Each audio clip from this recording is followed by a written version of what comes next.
রেঞ্জারকে অপমান, অখিলের রুষ্ট মুখ্যমন্ত্রী কড়া দল, অবিলম্বে কারামন্ত্রীর ইস্তফা চাইছে তৃণমূল।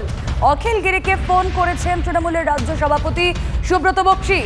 রেঞ্জ অফিসার মনীষা সাউয়ের কাছে কারামন্ত্রীকে নিঃশর্ত ক্ষমা চাওয়ার নির্দেশ দেওয়া হয়েছে দলের তরফে।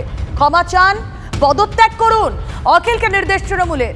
অখিল গিরি পদত্যাগ না করলে বরখাস্ত সিদ্ধান্ত তৃণমূলের। বিকেল 4টে তৃণমূলের সাংবাদিক সম্মেলন, নজর থাকবে রাজ্য রাজনীতির। কিন্তু এই মুহূর্তে মহিলা রেঞ্জারকে অপমান করায় অখিল গিরি মন্ত্রিত্ব হারাচ্ছেন। এই নিয়ে কি বলেছেন শান্তনু সেন, শুনব। দেখুন, আমাদের মন্ত্রী অখিল গিরি গতকাল মহিলা ফরেস্ট অফিসারের সাথে যে আচরণ করেছেন, ইতিমধ্যেই তৃণমূল কংগ্রেসের পক্ষ থেকে আমরা বারংবার জানিয়েছি যে আমরা এটা কোনোভাবেই সমর্থন করি না। এবং আমাদের মাননীয় মন্ত্রী বীরভা হাঁসদা নিজে সেই ফরেস্ট অফিসারের সাথে কথা বলেছেন ইতিমধ্যেই। আজ দলের নির্দেশে আমাদের দলের রাজ্য সভাপতি তথা রাজ্যসভার সাংসদ সুব্রত বক্সী ইতিমধ্যেই অখিল গিরির সাথে টেলিফোনে যোগাযোগ করেছেন, তাকে নির্দেশ পাঠিয়েছেন যে অবিলম্বে সেই মহিলা ফরেস্ট অফিসারের কাছে ক্ষমা চাইতে হবে এবং দলের কাছে অবিলম্বে তার পদত্যাগপত্র পাঠিয়ে দিতে হবে। এই রাজধর্ম একমাত্র তৃণমূল কংগ্রেসই করতে পারে, অন্য কোনো রাজনৈতিক দল করতে পারে না। প্রবল সমালোচনা চলছিল, আর এই প্রবল সমালোচনার মুখে এবার মন্ত্রিত্ব হারাচ্ছেন অখিল গিরি। এই নিয়ে বিরোধীদের কি রিয়াকশন শুনবো। সুজন চক্রবর্তীর বক্তব্য, শ্রমিক ভট্টাচার্য কি বলছেন সুকান্ত মজুমদার। এখন আইদার অফ দ্য টু, হয় উনি অপরাধ করেছেন, অতএব ওকে ইস্তফা দিতে হবে, মানে ওকে খারিজ করতে হবে। ইস্তফা দেবে কেন? খারিজ কর। মুখ্যমন্ত্রী ওকে মন্ত্রিসভা থেকে বহিষ্কার করবে, খারিজ করবে। ইস্তফা দেওয়া প্রশ্ন তো নয়।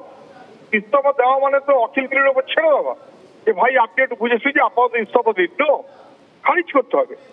আর না হলে বলতে হবে অখিল গিরি এমন কিছু বেঠিক কাজ করেন, তাহলে দোষটা আধিকারিকের, তাহলে ফরেস্ট আধিকারিকের দুটো একদম, হয় দপ্তরের বিরুদ্ধে ব্যবস্থা নিন, তাহলে মন্ত্রীর বিরুদ্ধে ব্যবস্থা নিন, কিছু হয় না।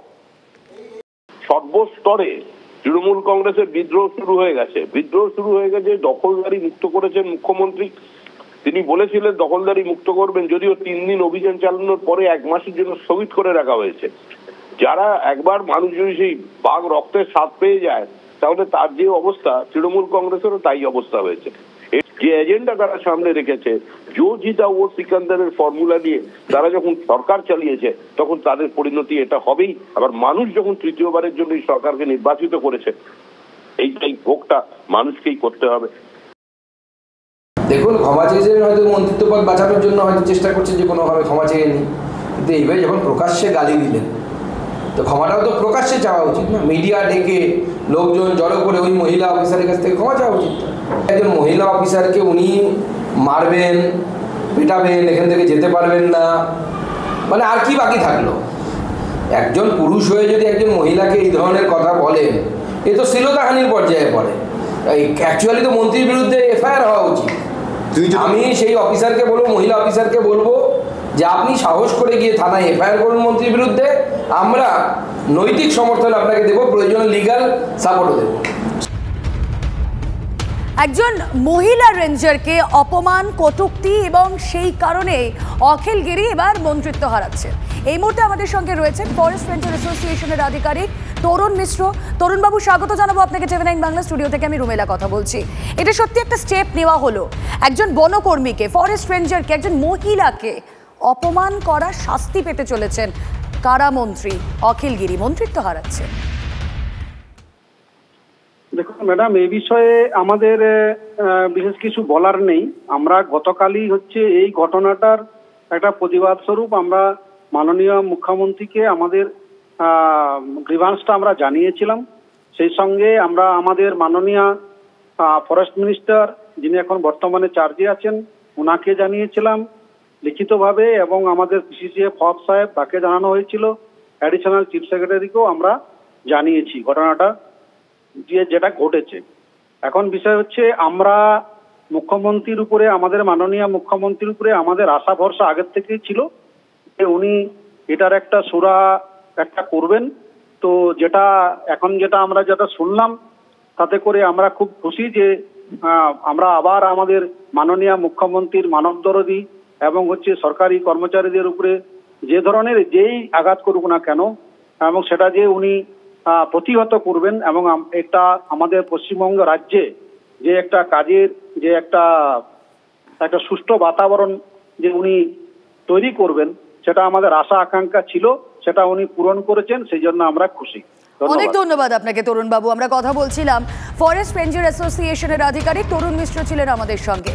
কাউকেই অসম্মান করা যায় না, আর অখিল গিরির অসভ্যতা এ তো আজ প্রথম নয়, এর আগেও বারবার দলের তরফ থেকে তাকে সাবধান করা হয়েছে, কিন্তু অখিল ছিলেন অখিলেই, আর তারপরেই দলের তরফ থেকে কড়া সিদ্ধান্ত নেওয়া হচ্ছে। মহিলা রেঞ্জার মনীষা সাউ যাকে কুকথা শাসানি দিয়েছেন এই অখিল গিরি, তার কি রিয়াকশন শুনবো। হ্যাঁ, সিদ্ধান্ত তো নেওয়া হচ্ছে, আমাদের আপার অথরিটি কি নিচ্ছে সেটা আমি জানি। আপনাকে যেহেতু এইভাবে একটা অপমান করা হলো, আপনি সেটাকে কিভাবে দেখছেন? সেটা আমরা কাজ করতে গেলে হয়, ওইগুলো কাজ করছি এখন। মহিলাকে এইভাবে, আপনি রেঞ্জার পোস্টে রয়েছেন, ড্রেস পরা অবস্থায় আপনাকে এইভাবে, এটাকে কিভাবে দেখছেন আপনি? একজন কর্মরত মহিলা সরকারি অফিসার, আর তাকে ডাং দিয়ে পেটানোর হুমকি মন্ত্রী, তারপরও পুলিশে অভিযোগ দায়ের হয়নি কেন? কেন বন দপ্তর অভিযোগ দায়ের করলো না এখনো? মহিলা ফরেস্ট রেঞ্জার কি মন্ত্রীর ভয় থানায় যেতে পারছেন না? পুলিশ কর্মীদের সামনেই অফিসারকে মারার হুমকি মন্ত্রীর। ভাইরাল ভিডিও দেখেও পুলিশ কেন শতপ্রণোদিত মামলা করলো না? একজন আমজনতা কি অফিসারকে হুমকি দিয়ে রেহাই পেতেন? প্রশাসনের ভূমিকায় প্রশ্ন উঠছে। মন্ত্রী বলে কি যা খুশি করা যায়?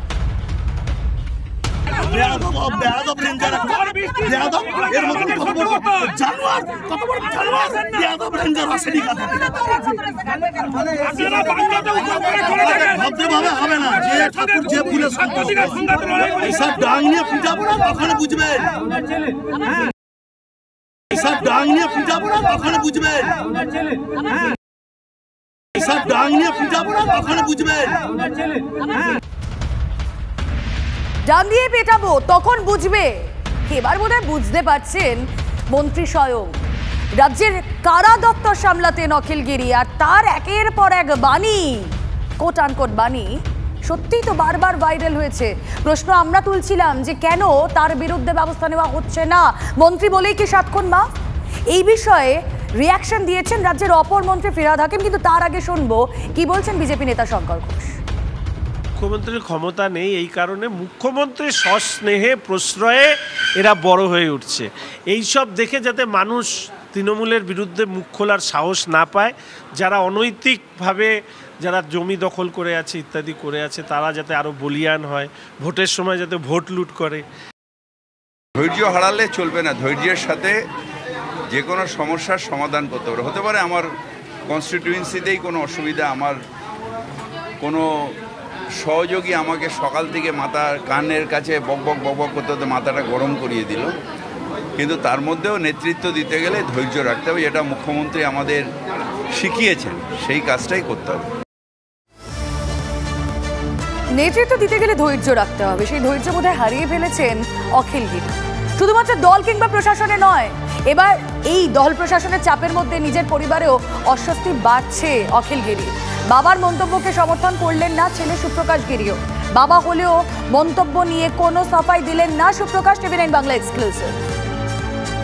প্রথম প্রশ্ন, এই যে গতকালের যে ভিডিও, যে ঘটনা সামনে এসছে, যে একজন রেঞ্জ অফিসার মহিলা, তাকে অখিল গিরি কুমন্তব্য করছেন, বেয়াদব বলছেন, জানোয়ার বলছেন, এটা কি তিনি ঠিক করেছেন? না, আমি ব্যক্তিগতভাবে এই যে মন্তব্য করেছেন সেই মন্তব্যকে সমর্থন করি না। নিশ্চিতভাবে একজন রাজ্যের দায়িত্বশীল রাজনৈতিক নেতা বা আমরা যারা রাজনীতির সঙ্গে যুক্ত আছি, নিশ্চিত কথা বলার আগে আমাদের আরও দায়িত্বশীল হওয়া উচিত। আরও মন্তব্য করার আগে আমাদের ভেবে নেওয়া উচিত যে আমরা একজন দায়িত্বশীল নাগরিক বা দায়িত্বশীল একজন রাজনৈতিক রিপ্রেজেন্টেটিভ, একজন সরকারি আধিকারিক, তাকে হয়তো এই ভাষায় না কথা বললেও পারতেন। অখিলের আচরণ ইস্যুতে কাল উত্তপ্ত হতে পারে বিধানসভা।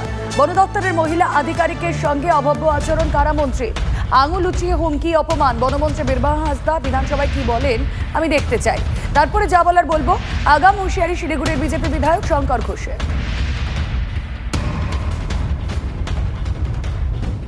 শঙ্কর ঘোষ তিনি দেখবেন বলেছেন, আগামীকাল বিধানসভায় তার নজর থাকবে। শুনবো একবার কি বলেছেন। বীরবাহা হাসদা আমি দেখতে চাই উনি একজন মহিলা, ওনারই লেডি অফিসারকে অপমান করেছে, জানোয়ার বলেছে, কি কি ডাং মেরে কি কি ভাষায় জীবনে শুনিনি এই সমস্ত।